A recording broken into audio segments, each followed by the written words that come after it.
Good day! For today's video, we're going to talk about finding the equation of the hyperbola which satisfies the given condition. Okay, after we solve or identifying the equation of the hyperbola, let's talk first about the parts of the hyperbola, center at HK.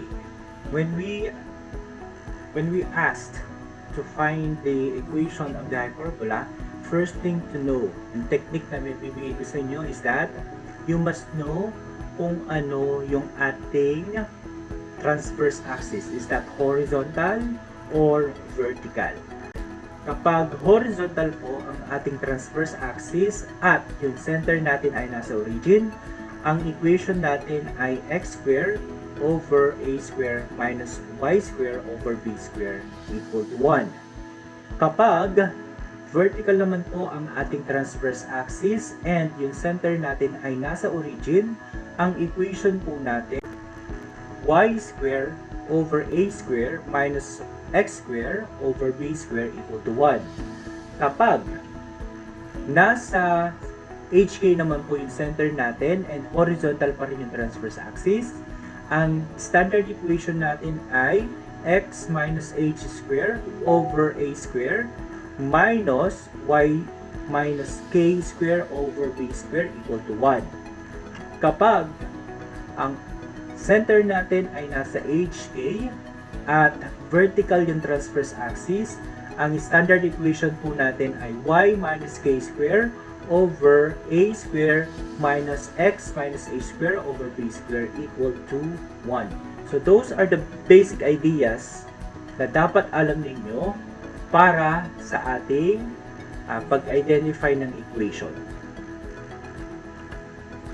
Problem number 1, center at 0, 0, vertices at positive, negative 5, 0, foci, positive and negative 8, 0. Okay. So kapag ganito po, kapag binigyan ko yun ng kondisyon na ganito, ang uno mong isipin, ano kaya itsura ng transverse axis? Is that horizontal or vertical? That will be the question here. Okay, so in this, kapag ganito po yung problem, kailangan mo ng Cartesian plane para malaman mo na ano kaya itsura nitong itong kondisyon. So ang ating center ay nasa origin or 0, 0. So tayo big C. Next, vertices, isang positive, isang negative. Ito na, yan po ang ibig sabihin nun. Let's go first with the positive. 5, 0. 1, 2, 3, 4, 5. Okay, let's say ito yung ating base of 1. And then negative 5, 0. 1, 2, 3, 4, 5. Okay, nandito po. Base of 2. Okay, so with this, alam na natin yung ating transverse axis. Remember, yung transverse axis po ay from V1 hanggang V2. Okay? Therefore, yung ating transverse axis ay horizontal.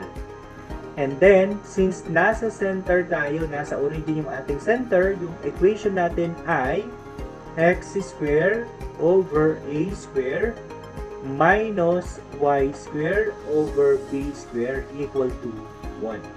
Yan po yung magiging equation natin. So, ang kukunin na lang po natin yung value ng A at value ng B. Let's review yung kung paano ulit kunin yung ating A at yung ating B. Okay. Yung A po, distance from the center to one of the vertices. Yung B po ay from the center to B sub 1 or B sub 2, that is the conjugate axis. And then yung C po natin, pwede po natin gamitin itong Pythagorean theorem that C square equal to A square plus B square, or dito sa ating graph, from the center to one of the foci. Okay, with our problem number 1.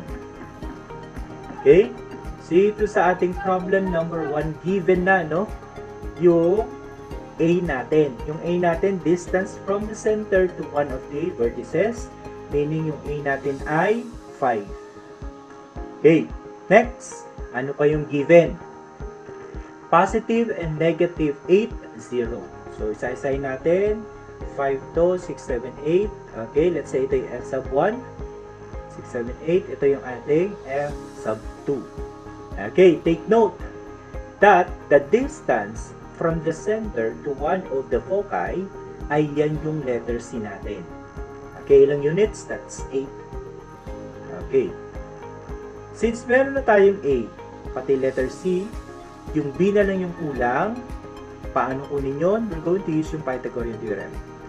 C square equal to A square plus B square. Yung ating 8 po ay yung ating C ay 8. So ito ay 64 na, no? 64 equal to yung ating A ay 5. So 5 square, that is 25 plus B square. Transpose po ito. 64 minus 25, that is 39, ano? So this is 39 equal to B square. Okay, para makuha yung B, square root natin both side. Therefore, yung B natin ay equal sa square root of 39. Okay. We're ready to substitute dun sa ating A at saka B. Okay. So, ito yung magiging x square over yung ating A ay 5. 5 square is 25. 25 minus y square over yung ating B po according dito ay 39. Square root of 39. Tapos square root of 39 square, that is 39 na lamang. 39 equal to 1. And this would be our equation. Number 2, one of the vertices that is 0, negative 5, and points of the conjugate axis, positive, negative 7, 0, and vertical transverse axis. Okay. So dito, even though alam natin na yung ating transverse axis ay vertical, pero hindi naman sinabi yung ating center. So medyo crucial siya, no? So all we need to do is that we plot first in a Cartesian plane. So una, yung unang kondisyon. One of the vertices is 0, negative 5. 0, negative 5. So basically, nandito siya 1, 2, 3, 4, 5. Okay. Let's say ito yung V sub 1. Next po natin, yung ating endpoints of the conjugate axis, ano? That is positive and negative 7, 0. So, unahin muna natin yung positive. Positive 7. So, this is 1, 2, 3, 4, 5, 6, 7. Okay? So, ito yung ating V sub 1. Negative na tayo. 1, 2, 3, 4, 5, 6, 7. Ito yung ating V sub 2. Okay. So, most likely, alam na natin na yung center natin ay nasa origin. Okay. So, meron na tayong ang equation na gagamitin natin since ang ating transverse axis ay vertical, that is y squared over a squared minus x squared over b squared equal to 1. Okay. So, yan na. Identify na lang po natin yung A and yung ating B. Paano kunin yung A? Remember, A is distance from the center dun sa ating one of the vertices. So, meron na tayo dito, no? So, since meron na tayong V sub 1, let's say, ito yung 5. Ganon din po yung nasa taas niya. Okay, 1, 2, 3, 4, 5. Ayan. Ito yung ating V sub 2. Okay, how about yung ating B? Kasi wala na yung given dito. Take note, yung B natin, yan po yung ating from the center dun sa one of the B sub 1 or B sub 2. Therefore, ito ay magiging 7. Are you following, guys? Nakakuha po? Sige, let's proceed. So, meron na tayong A, meron na tayong B. All we need to do is substitute dun sa ating equation.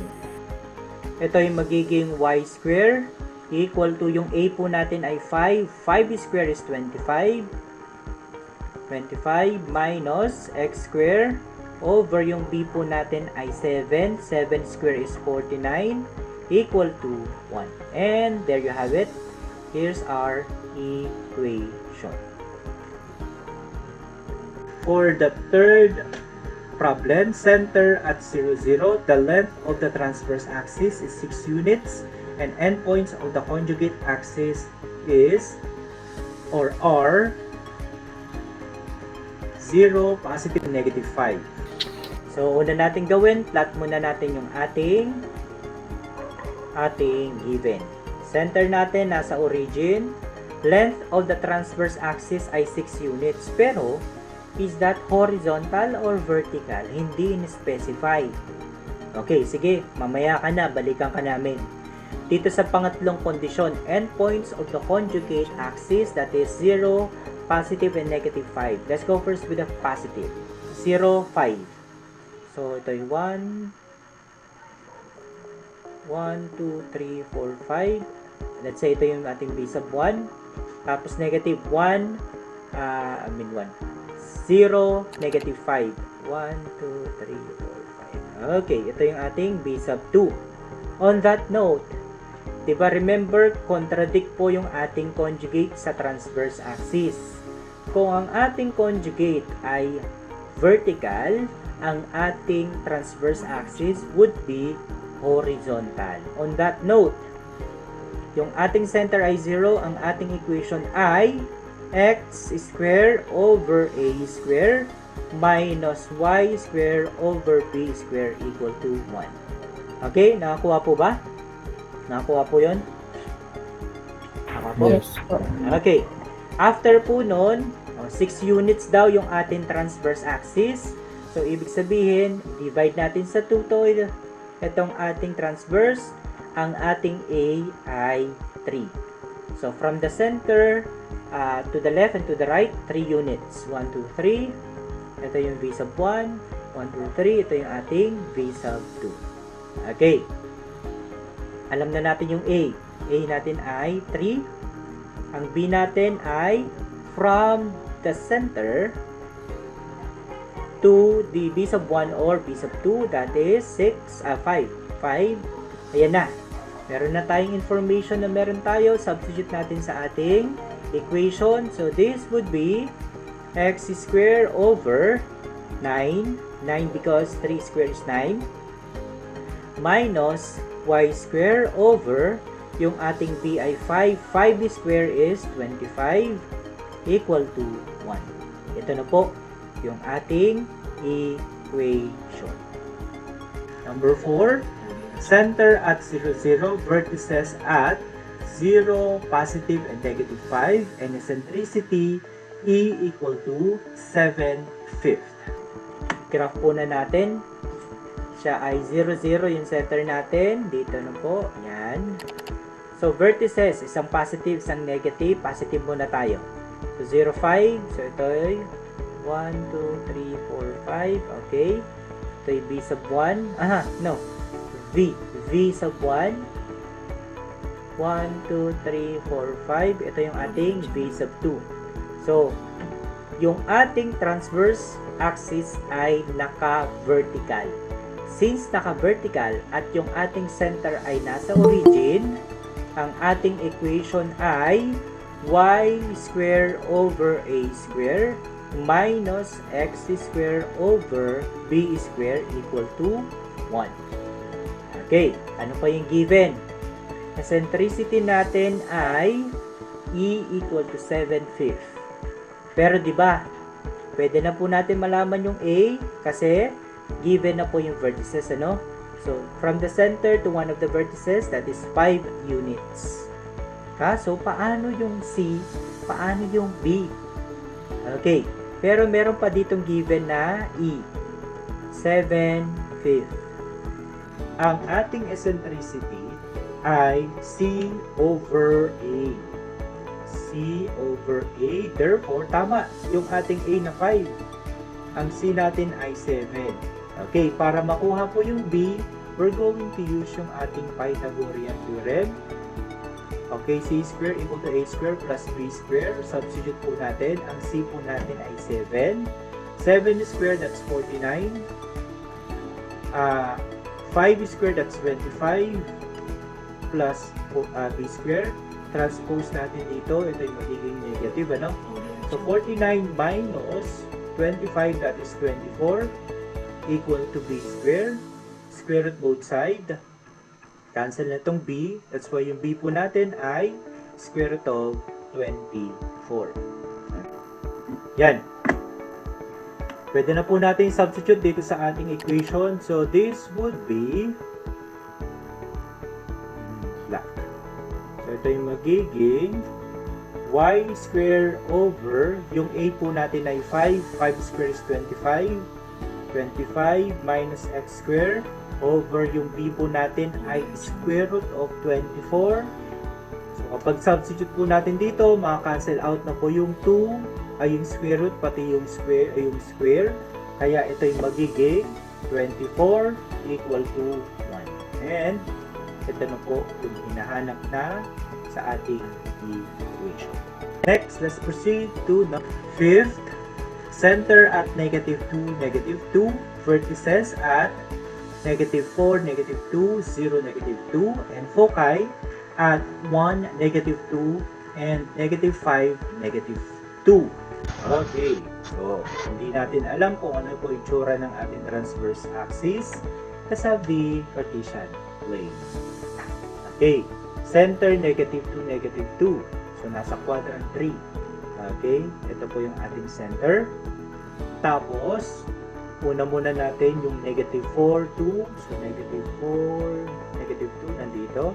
So, let's say ito yung ating base of 1. 0, negative 2. Okay, nandito po. Ito yung ating base of 2. Okay, yan na. Alam na natin yung itsura ng ating transverse axis. Okay, that is horizontal. So, yung ating gagamitin ay x minus h. Bakit may h na po? Remember, wala na tayo sa origin, ano? Meron na tayong hk. Kaya, x minus h square over a square minus y minus k square over b square equal to 1. Meron na tayong hk. Ang problema na lang natin, yung values ng a at yung b. And then dito, we can identify yung a natin. Diba? Remember, a ay distance from the center dun sa one of the vertices. A is equal to 2. Next, how about yung b? Okay, let's have this foci. So, 1, negative 2. So, ito yung 1, negative 2. Ito yung x sub 1. And then, negative 5, negative 2. Nandito yung ating m sub 2. Okay, ang binigay lang, yung letter C. Distance from the center to one of the foci. Okay, that is 3 units. So, para makuha po yung B, we're going to use yung Pythagorean theorem. C square equal to A square plus B square. Yung C po natin ay 3. So, 3 square is 9. Ang A po natin is 2. 2 square is 4. Plus B square. Transpose po yung 4. So, ito yung magiging negative, ano? So, 9 minus 4, that's 5. Equal to B square. Square root both side. Cancel na ito. B now is equivalent to square root of 5. Okay. Ayun na. Meron na tayo lahat ng kailangan natin. So, isulat na lang po natin yung equation natin dito. So, ito yung magiging x minus, ang ating h ay negative. So, magiging positive po dito. Minus 2, ay plus 2 square over, yung a po natin ay 2. 2 square is 4. Minus y minus yung k natin is negative 2. So, ito yung magiging positive 2 square over, yung ating b po dito ay square root of 5. Kapag sinubstitute dito, maka-cancel po yung square root, pati yung 2. Kaya ito yung magiging 5 equal to 1. And there you have it. Here's our standard form. For number 6, the last problem, The asymptotes lines intersect at 3, 3. The transverse axis is parallel to the x-axis, and whose length of transverse and conjugate axes are 14 and 8 respectively. Remember yung ating intersection ng asymptotes, yun yung ating center. Sige, review natin yung ating graph. Yun. Diba yung intersection, ano? Yung intersection ng ating asymptotes, yung po yung ating center. Meaning, automatic center na po yung ating 3, 3. Okay, so plot po natin siya. 3, 3 ay quadrant 1, 3, 3 nandito po. Yan. Yan po yung ating center. So, the transverse axis is parallel to the x-axis. So, parallel, ibig sabihin, nandito po yung ating ang ating transverse axis. Naka-horizontal.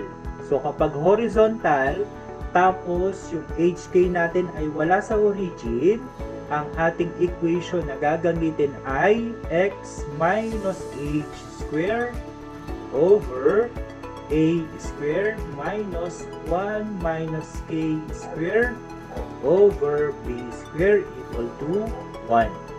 Okay. So, ang problema na lang natin, yung value ng a at value ng b. Okay natin. Let's continue.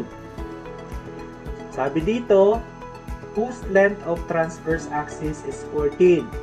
Diba? 14 divided sa 2. Therefore, yan po yung ating A. So, this is 7. 7. So, 7 units from the left and from the right. 1, 2, 3, 4, 5, 6, 7. Let's say ito yung ating base of 1. 1, 2, 3, 4, 5, 6, 7. Ito yung ating base of 2. Kung bibilangin nyo po ito, no, from this point, base of 2 hanggang base of 1, that is 14 units. And then, yung ating conjugate, syempre, kung ang ating transverse axis ay horizontal, yung ating conjugate ay vertical. So, 8 units divided by 2, therefore, yung ating B ay equal sa 4. So, 4 units, 1, 2, 3, 4. Okay? Ito yung ating B sub 1, 1, 2, 3, 4. Ang ating B sub 2. Okay. Substitute na lang po natin yung information na meron tayo. So, ito yung magiging x minus 3. Remember yung ating HK ay 3. Parehas sila, no? Over yung ating A ay 7. 7 squared is 49. Minus y minus 3 squared over yung ating B ay 4. 4 squared is 16 equal to 1. Ito na po yung ating final answer. And that's the end of my presentation.